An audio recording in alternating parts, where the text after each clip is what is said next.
Hi, everyone. Good day. Good afternoon. Good afternoon, everyone.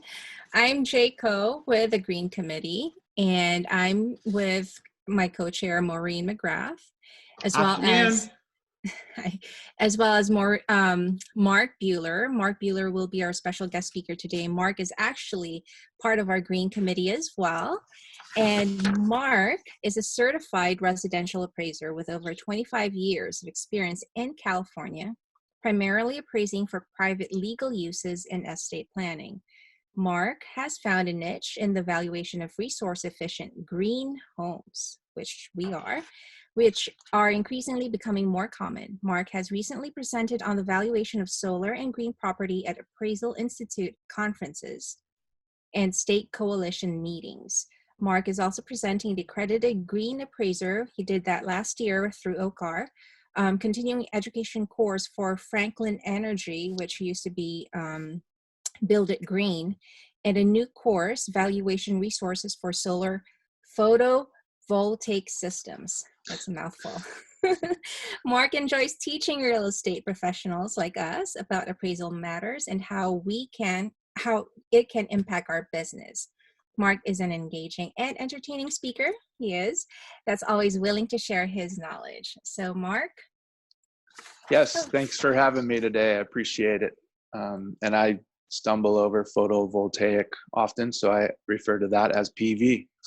Yes, I prefer PV too.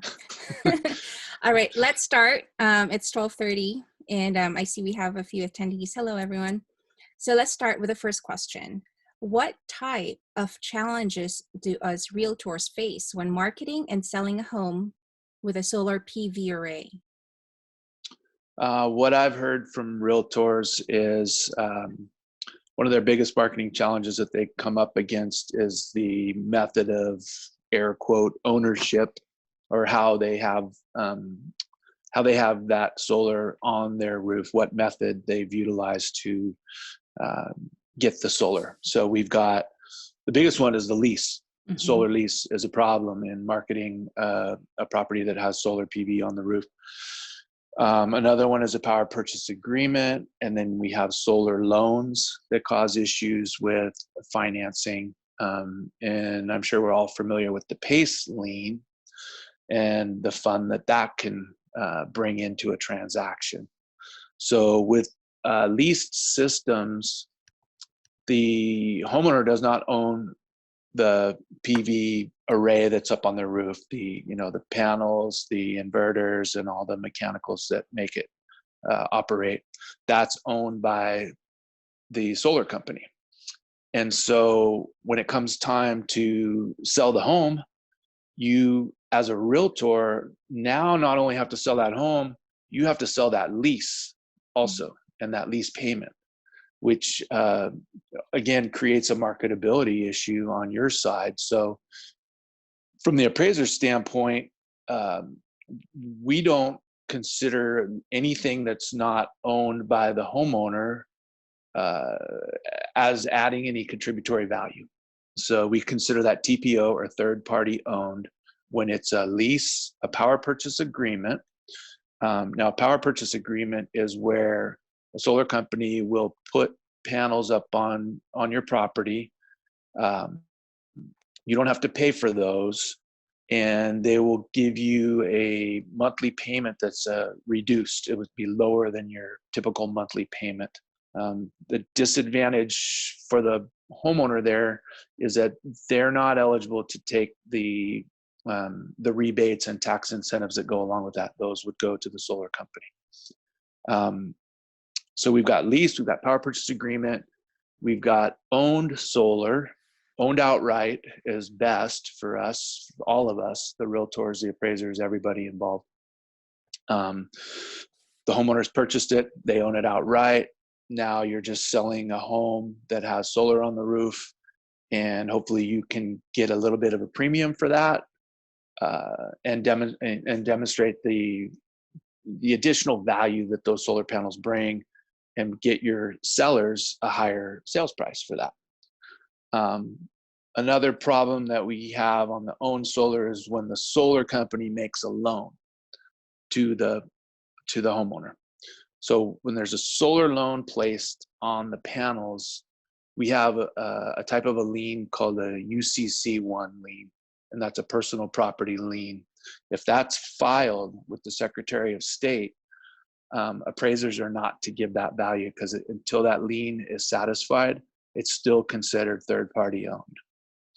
And then the last but not least is the PACE lien, which solar is purchased through a property assessed clean energy program, and that lien goes in front of the first trust deed. So that lien has to be paid off before we can make any transfers. So most often what my experience is, and from realtors I've spoken to, is the solar panels that are leased or under power purchase agreement or have a solar loan on them, typically what happens is the seller will have to pay that off to facilitate the transaction, because most buyers aren't really willing to step into that obligation. So those are the big challenges that I see for a realtor trying to market and sell a home that has solar. And I try and help them to understand how to demonstrate the contributory value of that solar to a potential buyer, and in turn sell the property for a premium, at a little bit of a premium. Thank you. That is a lot. Maybe after this, we are currently recording, by the way, so in case you miss it or you have to step out, it's okay. We will send you the recording of this session. So my second question is, as an appraiser, what types of issues is solar creating?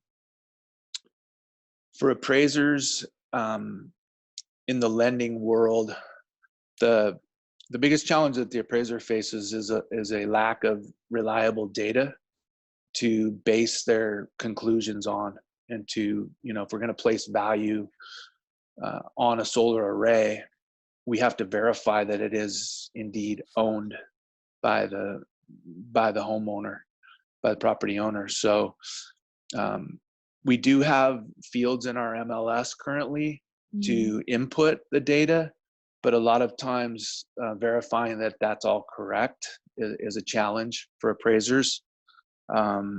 There is a general opinion amongst many appraisers that solar doesn't add any value. And most appraisers lean on the sales comparison approach, comps. We're all familiar with comps. So if we look at two homes, they're exactly the same in every way, except home A has solar panels on the roof, home B does not, and they both sell at the same exact price. An appraiser's mind thinks that additional feature doesn't bring any additional value, because the home didn't sell for any higher than the one that didn't have the solar.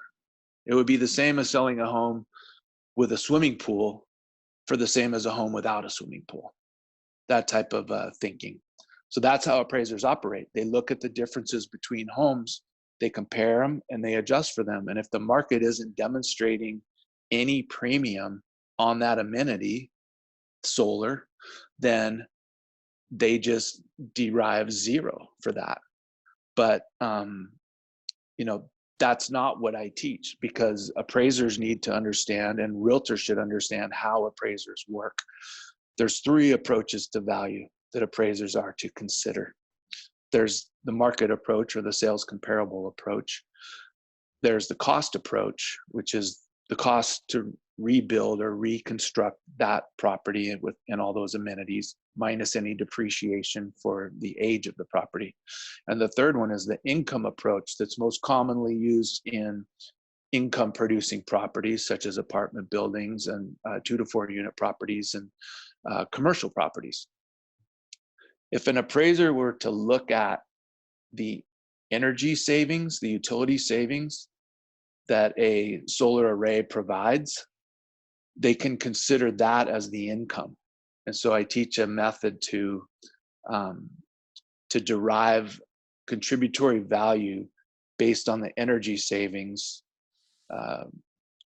if we can get a hold of a pre and post utility bill, we can see, empirical numbers, because appraisers are nerdy that way. They need numbers, they need data, and they need facts to support their conclusions. That's the way they operate. So that's a big one. I see it a lot. I see no comps with solar, no value given to it. And I don't want to pin this entirely on realtors, because we're all in this together, but until realtors, appraisers, and underwriters get a better understanding of how this all works, we're going to continue to run into these issues. Because if realtors can get their head around this idea of demonstrating additional value because of the solar and convey that to buyers and get their sellers a higher sales price, then the appraiser can extract and derive the additional value from that. And then we need to get the lending side on board. So we often refer to this as, it's a three-legged stool, where we have the realtors, the appraisers, and the lenders. And if we're not all three, understanding this, then the stool doesn't stand up, and it becomes basically an education issue. If we can get the information out there to as many people as possible that are involved in this transaction process, then, and we all understand how this works, then it would flow through smoother. But the biggest challenge that an appraiser faces is the data. Oftentimes we'll see, maybe in the comments or in the green production fields, yes, solar. Well, if it's not clear that it's owned and owned outright, the assumption would be to err on the side of caution and say that it's not owned, and to not give additional value to a property that, if those panels are actually third party owned, we may risk overvaluing the property. So that's what I hear from appraisers. I hear from realtors the marketability issues about, oh gosh, I got this listing and it had solar and it just became such a pain. I'll never take another one of those listings. It just unwinding all of that mess. It's just another layer of stuff that can go wrong in your transaction. You've got so many different inspections and termites and all that stuff that you got to deal with. And now you're going to lay solar panels on top of that. And then you're going to add in leases and power purchase agreements and PACE liens and all that stuff. I've heard it from them saying, I'm just not going to take it. If the house has solar on the roof, I'm going to pass on that listing. So those of us that are in the know about solar, hey, maybe there's an opportunity to jump on those listings that people don't want. So how can a realtor then attempt to demonstrate the value of solar to the buyers? That's a great question. You were just talking about challenges. So it's like, education, it right? is. I would recommend, obviously the NAR green designation course, which would teach you way beyond solar, but, marketing a home that has green features and energy efficient features and sustainable products in the building techniques and the building process. But as far as just solar, you're going to want to know, first off, how much did the homeowner pay for the solar? That's a starting point. But keep in mind that the price of solar has dropped dramatically. Over the past 10 years, it's probably dropped in half. So when we find out how much they paid for the solar, find out when they bought it. Because right now, you can probably buy solar at about $3 a watt on average. So a 10K system, that's 10,000 watts, might cost $30,000 all in prior to any of the rebates and incentives and stuff. So knowing what they paid for it is one thing, and also knowing that, and prepping your sellers, you're not going to get every bit of that back. Cost does not equal value, especially for an asset that's depreciating and declining in replacement costs. That system that you put on there 10 years ago, I can buy that now for half the price. So it's nice to know that. One great piece of information that you could share with a potential buyer is the utility bills and the savings. So you've got the before the solar was put on, let's look at the utility bills at that point, and then a post solar installation and see that savings. And to me, if there's a $150, $200 a month savings, that's $200 a month is $2,400 a year. They're not going to pay dollar for dollar, but you should be able to sell it for a little bit more. So you need to explain to your buyers the cost of utilities are increasing. Take a look at your bills that you get from SCE, SDG&E down here in South County. The prices are going up, and we're switching people to time of use pricing. So in those prime time hours from 4 p.m. to 9 p.m., we're paying the highest costs. Now that we're all sitting at home, maybe we can do our laundry and that stuff before 4 p.m. or after 9 p.m. But yeah, explain to sellers, cost of utilities going up, the cost of solar is going down. That's shortening the return on investment.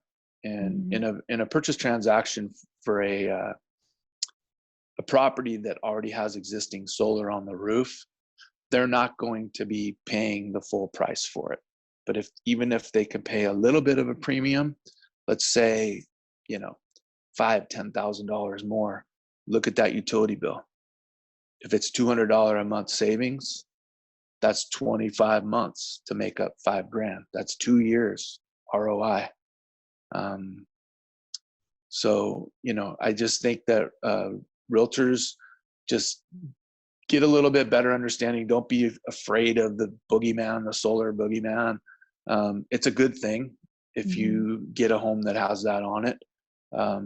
Yes, there's maintenance costs, and some of the solar providers are including that, to clean them and to come and repair them if they break. That's another point that I should make. On a system that's third party owned, the homeowner is not responsible for any of the repairs. So if something goes wrong on a lease system, that's on the solar company because it's their panels, and that's part of the agreement typically. On a lease, realtors should get a hold of that lease, take a look at it, and see, like your car lease payment, your car, if you lease a car, what happens at the end of the lease with that? Are you on the hook for a residual? Do you own the panels? Do they come and tear them off of your roof? What's going to happen? It's very important to read the terms of the lease because they're all different. And if they can sell you into something that isn't maybe as favorable, that could be another marketability issue. When you have to sell the home and sell the lease, that becomes a challenge. And again, that's why a lot of sellers will end up just paying that lease off to facilitate the transaction. I have a question here. If that's okay, I'll ask the questions from the chat group. So Dave, sorry, Dave, I don't have Pednault. So if we take a listing that has solar that's not owned, free and clear by the seller, should we set the seller's expectation that they will have to pay off any liens or debt related to the system?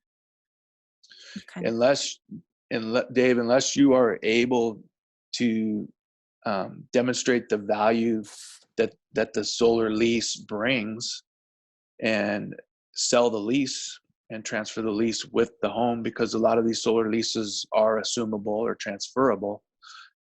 If you're unable to do that, then yes, in that case, typically what I'm seeing is the seller ends up satisfying that payoff.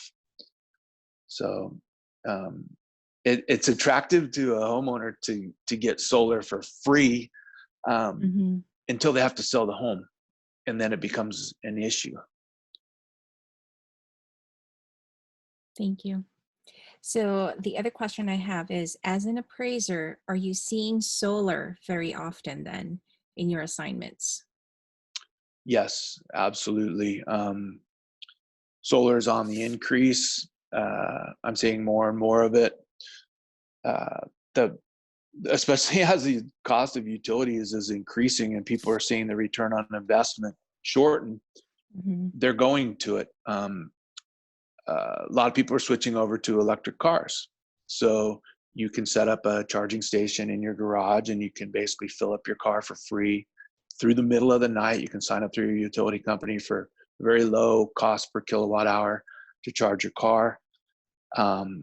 You know, a lot of people, when they switch to time of use, or they, you know, people don't pay attention to their utility bills until they open it up and it says $500 or $600 on it because they've been running a swimming pool and air conditioning and all those kind of things.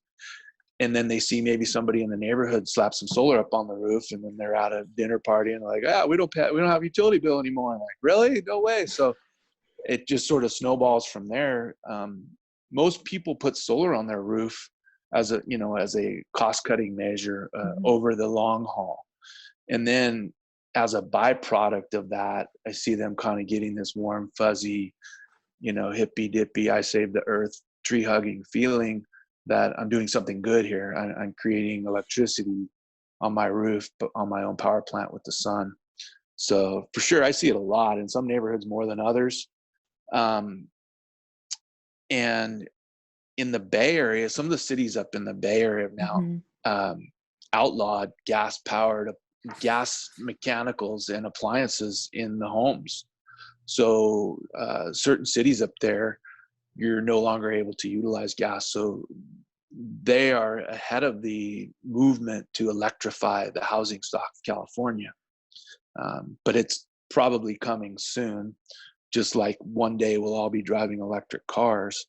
And if we can fill up for free at home, you know, this is a great way to do it. So yeah, I'm seeing a lot more solar, and on new construction now it's basically required. California building code as of January 1st, 2020 has changed to require builders are now required to build zero net energy homes.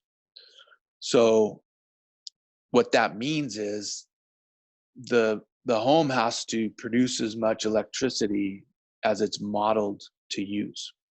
So if, say, we're up in the hills of Irvine and climate zone, you know, number 5, and it's a 3,000 square foot house, they would have a model that says a 3,000 square foot home in this climate zone would use, you know, let's say 1,000 kilowatt hours per month.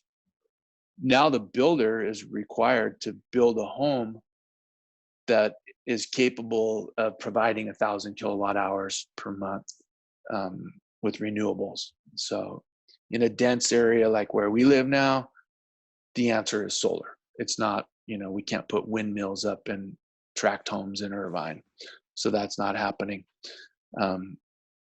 So yes, the new construction, I'm seeing it there. In the past, I had seen it on new construction. Builders would offer it, but they would only offer enough to offset the utility bill. Now they're required to actually put up enough solar on the roof to fully power the home, which brings up the issue of what's the most cost-effective way for a builder to get to zero net energy when they're building a home. I would say not by slapping up as much solar on the roof as you possibly can.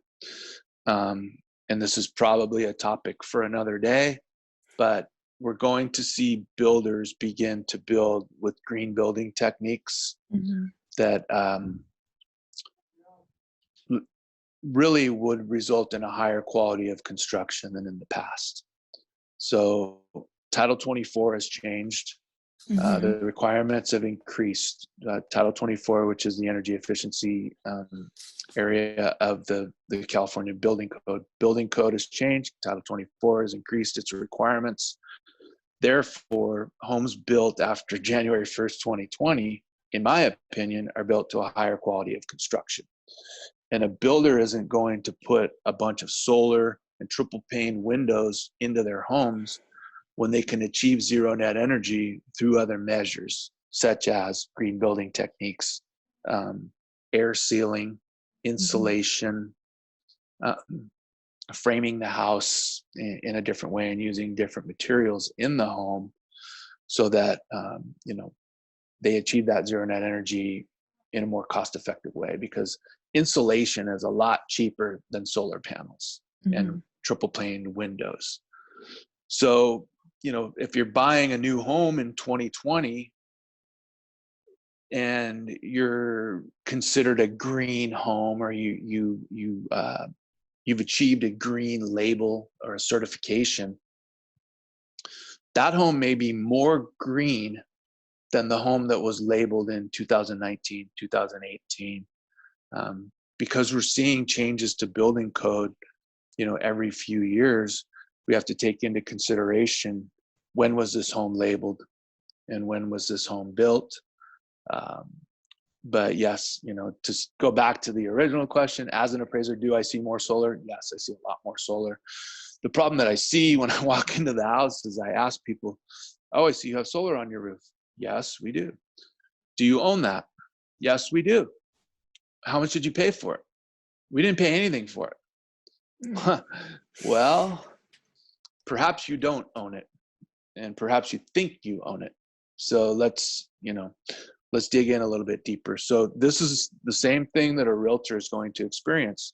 If they drive up to a listing appointment and they see solar on the roof and they go, oh no, another one of these. I'm going to have another problem with a lease, a PACE lien, or whatever might challenge me. Start asking them questions, ask them for the paperwork on what did they do, what did they get, and get it clear, because a lot of people are sold a bill of goods and they think that they own something that they don't really own. And so we need to know exactly what's going on with the scenario. And then if you, as a realtor, get that clarity, you can inform everybody in the process, the buyer, the seller, the appraiser, everybody, so that they're all well informed and they can give value to it if need be. Well, hold on. Let me go back to Dave. Dave has another question. We get the question from a homeowner in our marketplace, occasionally asking us if the homeowner should install it, and questions about the details of their installation agreement, like lease terms, just like what you've mentioned. Do you have any advice on how we should answer questions, or a few guidelines that they should pay attention to? First off, I'm not sure if, Dave, you have a green designation as well, but go ahead. And yes, I do have some advice for that, because I've had my friends ask me the same thing. And so when it comes to somebody who's considering putting solar on their roof or in their yard, if they have a large piece of land, one of the first questions I would ask them is, how long are you planning on owning your property? Because the return on investment is going to take some time to get you back to recouping your initial investment in your utility savings costs. So if that time frame is now down to 7 or 8 years, but you're only planning on staying in your house for 5 years, I would advise against it. The next thing I would tell somebody is, have you considered having an energy audit done on your home first before we analyze your utility bills? A solar installer is most likely going to come into the home, look at it, and say, let me take a look at your utility bills. They'll look at the utility bills and they'll see, okay, you've been using on average X amount of kilowatt hours per month annually. So in the summer, if you live in a hot climate, you're going to use more. And so they average it out and they say, over the course of a year, you're going to use, let's say, 12,000 kilowatt hours. So in order for us to provide that, if you want 100% coverage, we have to put, let's say, 30 panels up on your roof. Now, in the summertime, when you're using it up, you're gonna draw a deficit. So what we have what's called net metering. So on net metering, if your solar array overproduces, the solar goes into the home. It's on demand usage unless you have battery storage. So solar goes into the home and it's utilized at the time that it's produced up on the roof. Any of the excess, if you don't have a battery, goes back to the grid, back to the utility, and they bank it for you. They bank it in a net metering calculation.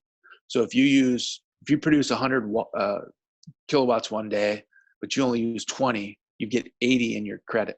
So in the summertime, when you're cranking your AC in your pool and all your kids are at home and all the TVs are on, you're going to draw against that. And they're very good at these calculations.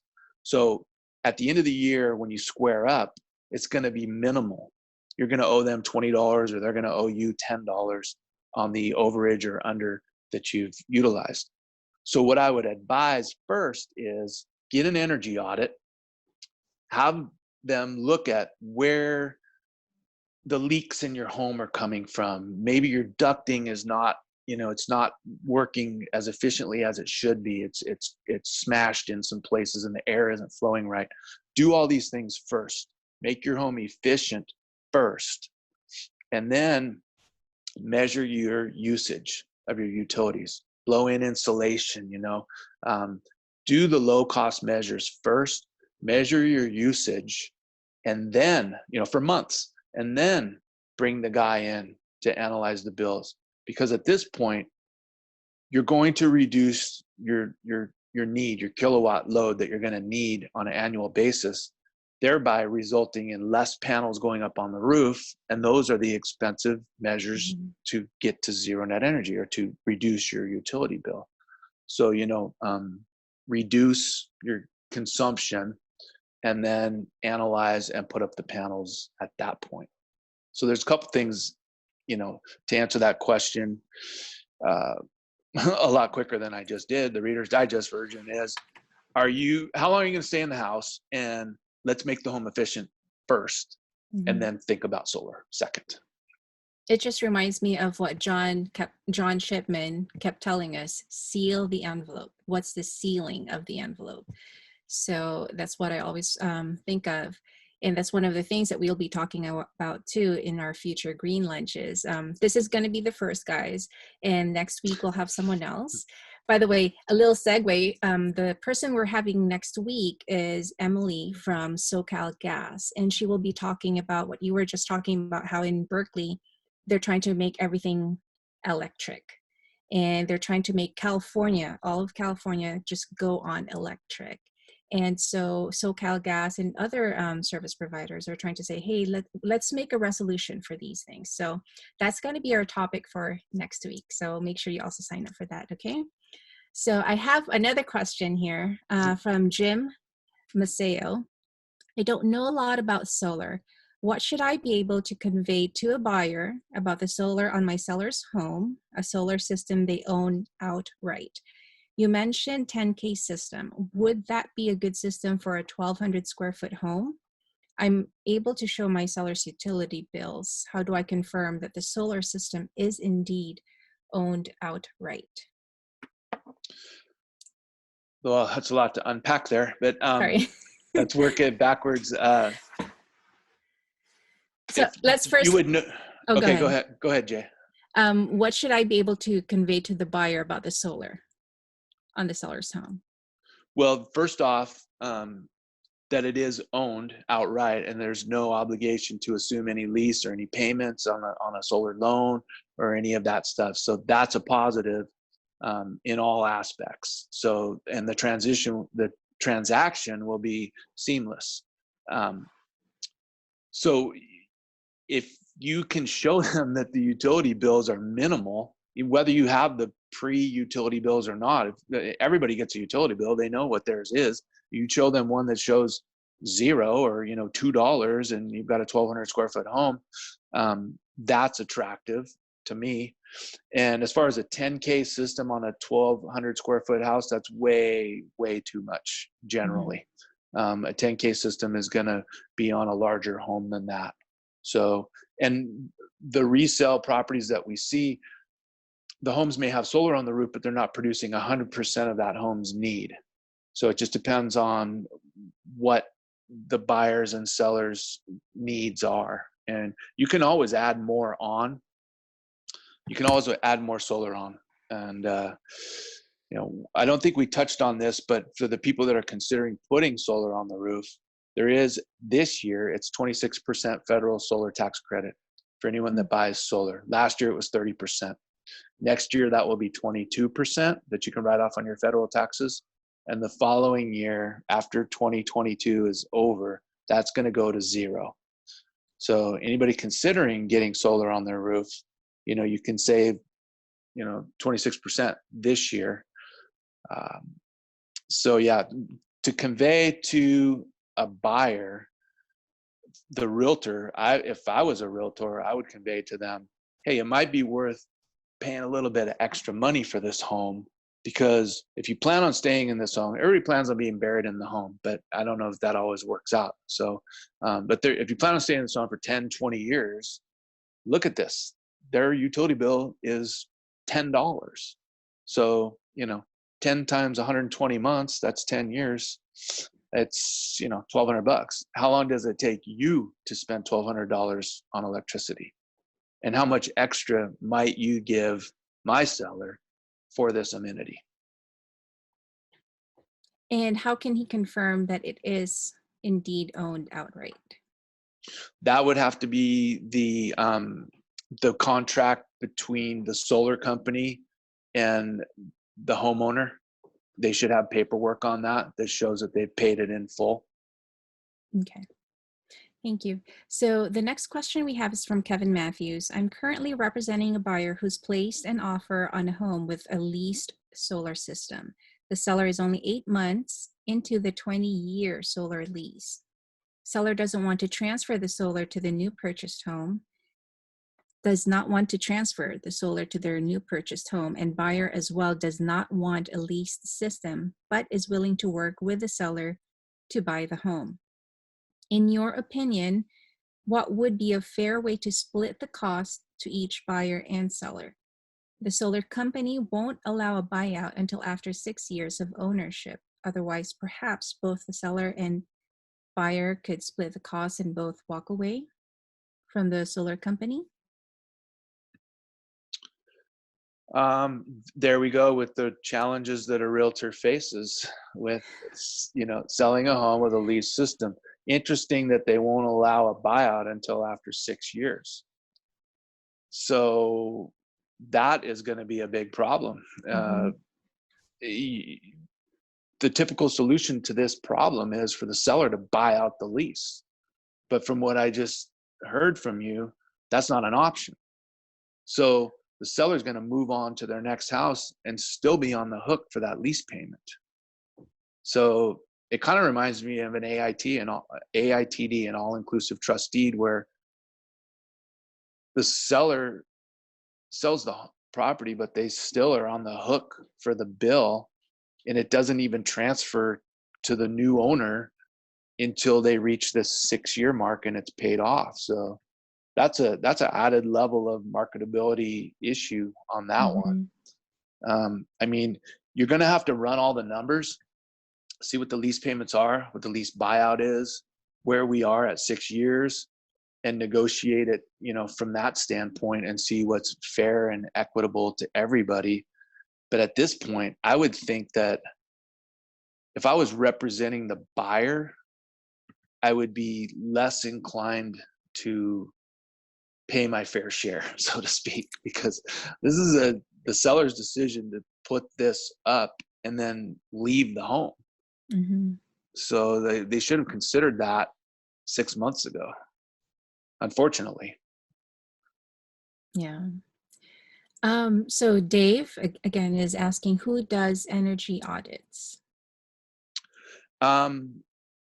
Energy audits can be found on your utility company's website, I would believe. You can also look perhaps for a BPI certified, the building performance. So SCE should have I would go there first. Go to Southern California Edison if you're in that jurisdiction, or it's SDG&E, and if you're up in Northern California, PG&E. Contact them and see if they could direct you to someone that can perform an energy audit. Okay, thank you. Our next question is from Fred. Hey, Fred. Where and when will we get a link to this? Great info, and I'd like to share with my office. Yes, Fred, we will have it. Fred's at Coldwell Banker. So yes, we will have it sent to you. After this, anyone who registered and signed in today will be able to access this link. Okay? Right, And Fred, and any of you guys, if you want me to come into your office and give a little song and dance, I'm always happy to do that, whether it's on solar, green building, or just how to deal with an appraiser. I do how a to lot of deal that. with an appraiser. Yeah, I mean, how you know how it is. It's not Yes, always the yes. most Not lovey-dovey as nice as you relationship. are. So the next question is from Diane. I own a 1,300 square foot condo and have solar that we paid for. Our tune-up is once a year, and last year we paid $76 for the year. Oh, that's nice. 1,300 square foot condo. I guess the HOA does allow that then. Some HOAs do allow residents to install solar panels, but some don't. So check with your own CCNRs, right? Right. So what she's referring to is you true up or you square up with your utility at the end of the year. So like I was mentioning about the net metering, if you overproduce, it goes back to the grid into your account. So the solar installers are very accurate in their calculations to the point where at the end of the year, in her case, she owed $76 for the whole year. So, I mean, that's $6 a month is what she ended up. I want that bill too. Well, we also have to consider that solar is not free. So Exactly. That's true. you have to consider that into your costs. And that's why I always advise people on their, how long will you be in the property to calculate where that break even point is. And at that point forward, then yes, you're paying, in this case, $6 a month. And Lada, our committee member as well, she just shared that just from her experience when the seller had financed, the company had put a lien on the property and it showed up on the preliminary. So yes, I could speak to that. So this is something that appraisers don't have a good grasp of, but I teach them in my class. Solar companies now often have a lending arm to them, and so they will finance the solar. And in the past, they didn't always file that lien. It's called a UCC1, and that's a personal property lien that you'll sometimes see on swimming pools and other things. That until that loan for that amenity is paid off, it's still considered third-party owned. So it will go into the preliminary title report. And as appraisers, we're not to give value to a solar array that has a UCC1 filed. And the next question I get is, where do I find that? Well, you find it in the title if you can, get access to the title. And those UCC filings are filed with the Secretary of State. So with the California Secretary of State is where you'll see those. In the past, they weren't filed every single time, but I'm thinking now more and more I see, yes, they do file that lien, that UCC lien on the panels, on a solar loan. okay, thank you. And Diane did mention that yes, her HOA does allow it, and I know some HOAs they do allow it, but do check their CCNRs to be sure. We have a little bit more time. We have about 15 minutes more.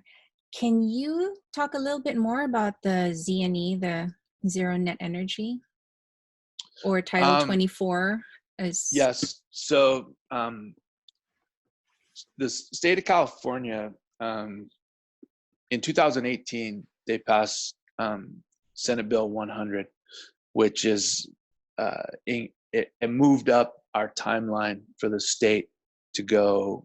They have a goal of creating energy through renewable sources, and so they wanted to go 60% by 2045, and they moved that up to 100% by 2045.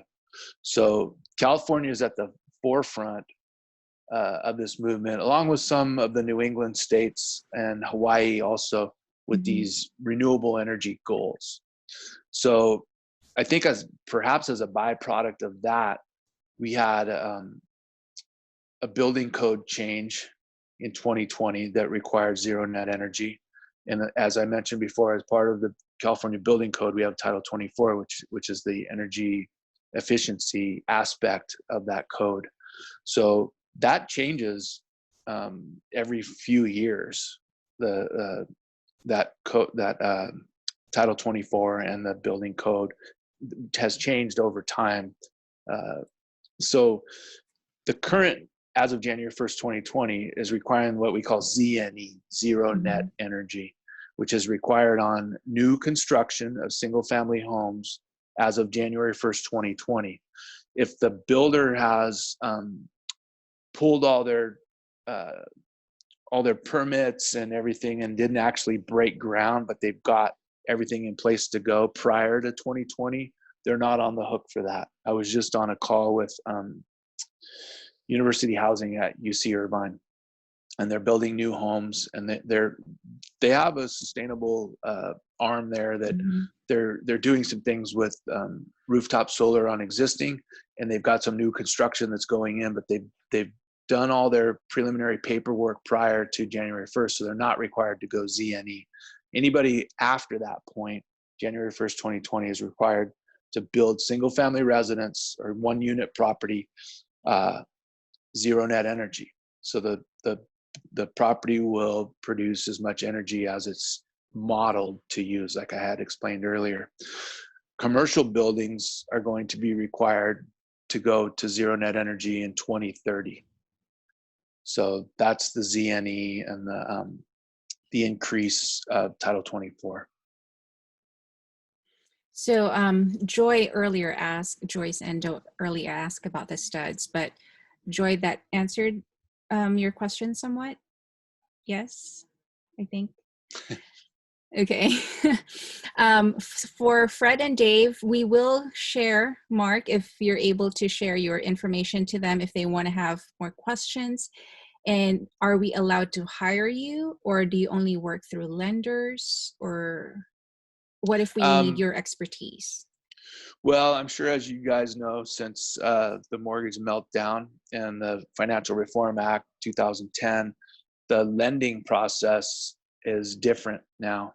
So lenders do not directly engage the appraisers anymore. There's a firewall that's put up. It's called an appraisal management company in most instances. Some lenders do have direct engagement on a rotational basis. So the majority of my work is done outside of the lending arena. So I do work for the VA.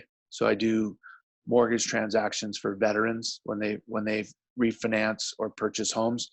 But the majority of my work is done for non-lending use. So it's estates, when people inherit properties and they need a stepped up tax basis, estate planning, tax planning, divorces. And for realtors, those hard to price properties, they might do a pre-listing appraisal. Sometimes you get that homeowner that doesn't want to lower that price. They don't want to hear it from a realtor.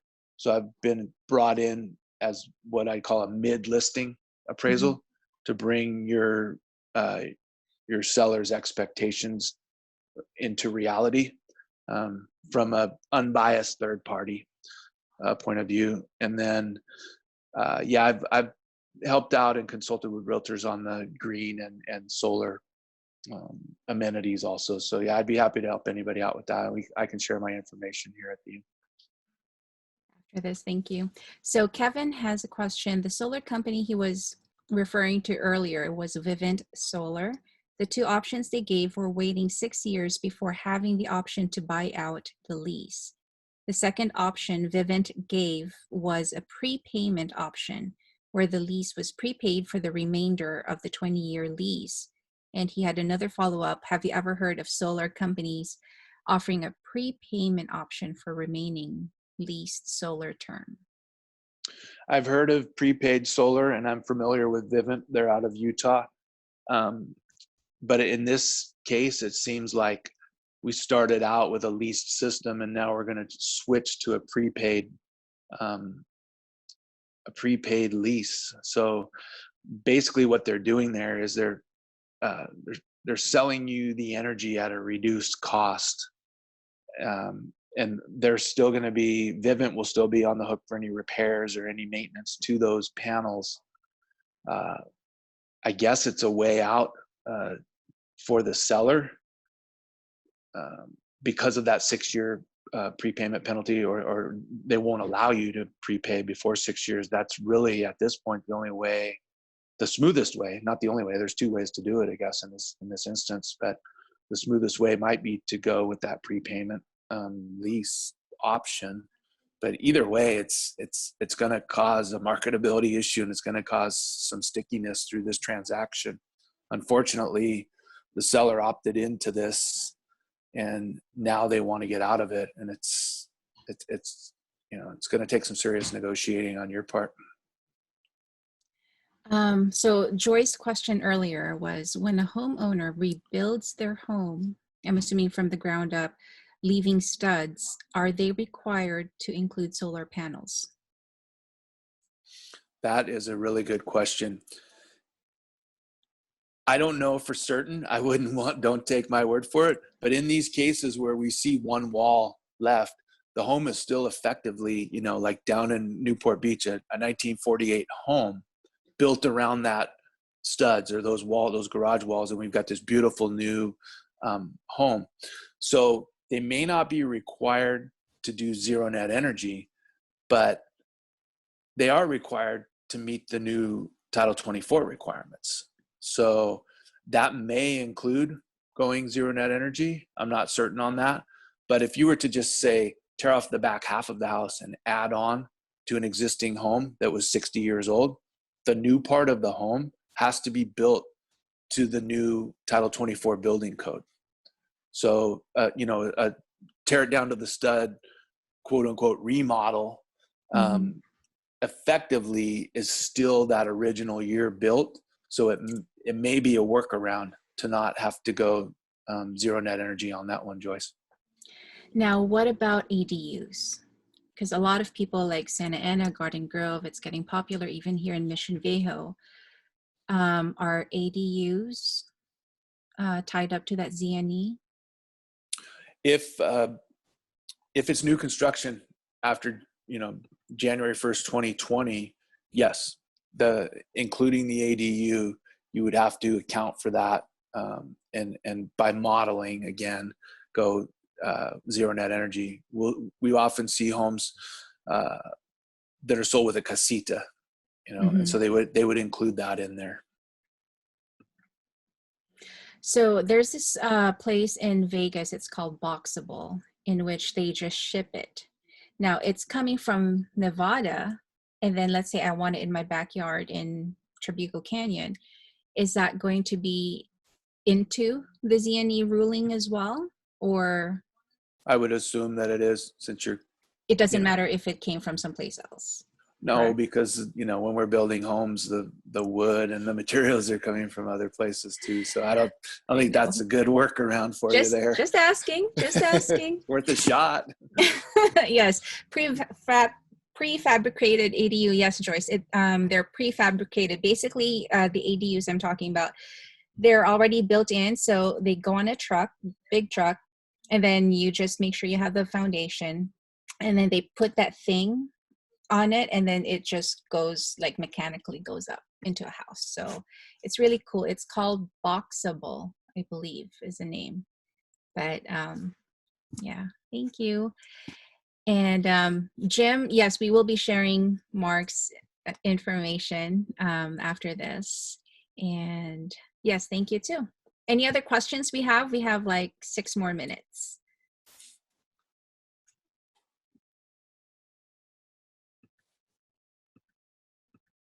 Once again, for next week, we will be talking about more about the future of California with the energy source, specifically from SoCal Gas. They're trying to make it, the rest of California, to be more like Berkeley with all the electrification. And yeah, I feel like I'm electrocuted with that. And, we're trying to work with other municipalities to make sure that we do have our options to, and not be forced to just having solar panels or electricity. Elsie, I believe, sent it to everyone, Boxable. And Ken said, beware of bad lease or escalating PPA terms. Can you comment on that? Yes. There's some bad players out there that are signing people up for things that are not really fair and equitable to everybody involved. So there's the realtor unfortunately has to sometimes untangle these things that the homeowner has gotten themselves into, which is unfortunate. But I would, you know, I would just encourage all of you realtors to, you know, learn a little bit more about this topic through these green lunches and these different offerings, you know, that OCAR has, because you are going to increasingly start to run into these type of properties. And if you have a good handle on what you're dealing with and how you can demonstrate an additional value to a potential buyer, you know, you may have a leg up on the competition out there. So, you know, that's it's not something that is going to go away. It's just going to continue to increase, and there's a lot of complications to it. It's not, you know, it's not just you have solar on your roof. It's how did you get it up there? What's your obligation on that?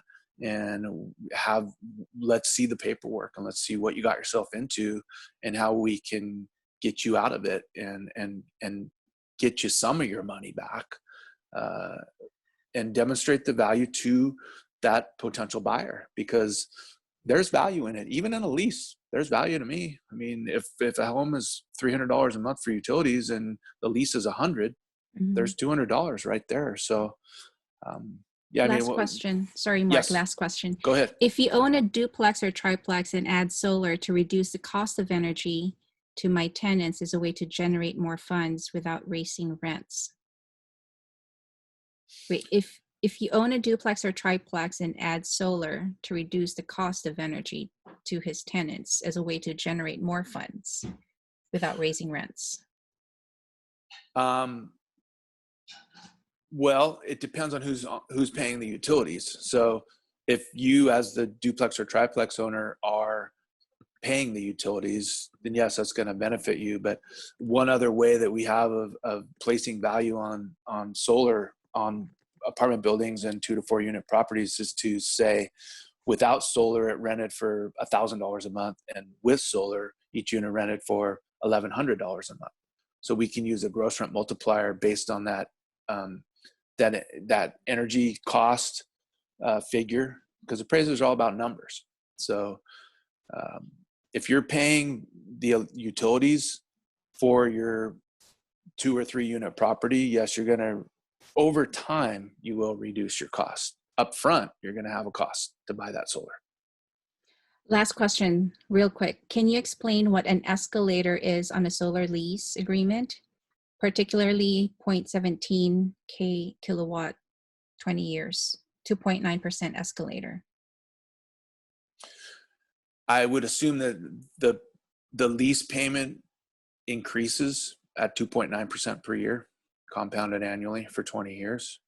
To me, that's an escalation price for that lease.